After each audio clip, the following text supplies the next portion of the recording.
1 April पासून तुमचे देखील रेशनिंग कार्ड बंद होऊ शकते आणि तुम्हाला देखील रेशन धान्य मिळणार नाही।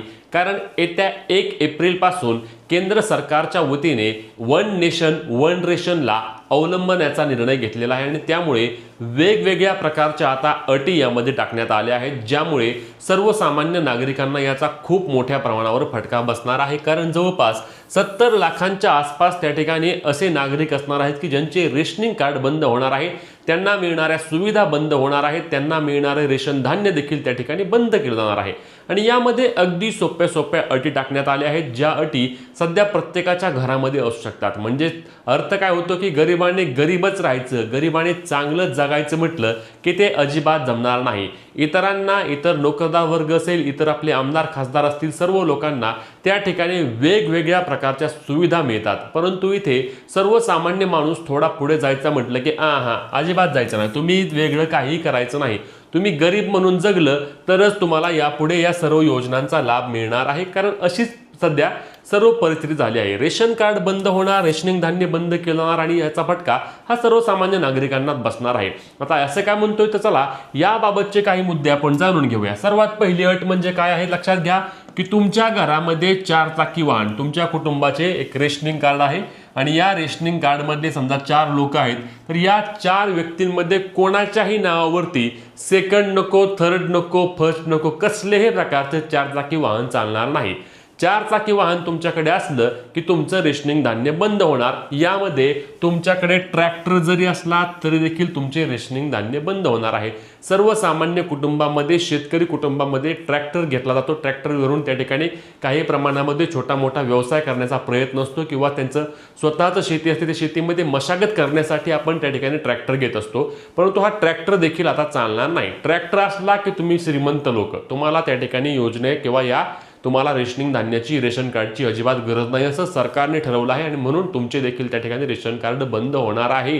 म्हणजे ट्रॅक्टर घ्यायचा नाही, काय नाही, तुमच्या कुटुंबात 4 लोक असू द्या, 5 लोक असू द्या, तुम्ही 2 व्हीलरवर फिरायचं, तुम्ही छोटी 2 व्हीलर घ्यायची आणि त्यावरच फिरायचं, तरच तुम्ही त्या ठिकाणी गरीब।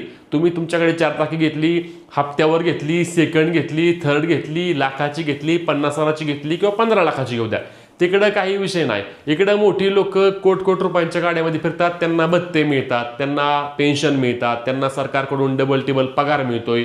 जे इतर नोकरदार आहेत त्यांना त्या ठिकाणी वेगवेगळ्या प्रकारचे भत्ते, आला 8वा वेतन आयोग आला, 9वा वेतन आयोग आला, त्यांच्या बाबतीत काही नाही। सर्वसामान्य माणूस, गरीब माणूस पुढे गेला नाही पाहिजे, त्यांनी 4 चाकी वाहन घेतलं नाही पाहिजे, त्याच्या कुटुंबामध्ये ट्रॅक्टर घ्यायचा नाही, काय नाही, बैल घेऊन तुम्ही त्या ठिकाणी मशागत करायची, मग तुम्हाला योजनेचा लाभ मिळणार। त्यानंतर तुमच्या घरामध्ये जर तुम्ही एसी लावला, तुमच्या घरामध्ये एसी असेल तर तुमचे पैसे बंद। तुम्ही काय करायचं, कितीही तिकडे उन्हाळा वाढू द्या, कितीही पत्रा तापू द्या आपला, कितीही काय झालं तरी आपण तिकडे त्या ठिकाणी भांग भांग भांग भांग फॅन लावायचा, सर्व गोष्टी त्या ठिकाणी आपण आपल्या पद्धतीने गरीब राहून करायच्या। एसी घेतला की तुमचे योजनेचे त्या ठिकाणी बंद, तुमचं रेशन कार्ड आपोआप बंद केलं जाणार आहे। आता अनेक जण म्हणतील की आमच्याकडे एसी आहे पण सरकारला कसं कळणार, तुमच्या सर्व गोष्टी एकमेकाला कनेक्टेड केलेल्या असतात, सरकारला सर्व माहिती मिळते, टेन्शन घेण्याची गरज नाही, सरकारला आता सर्व काही हळूहळू बंद करायचं दिसतंय।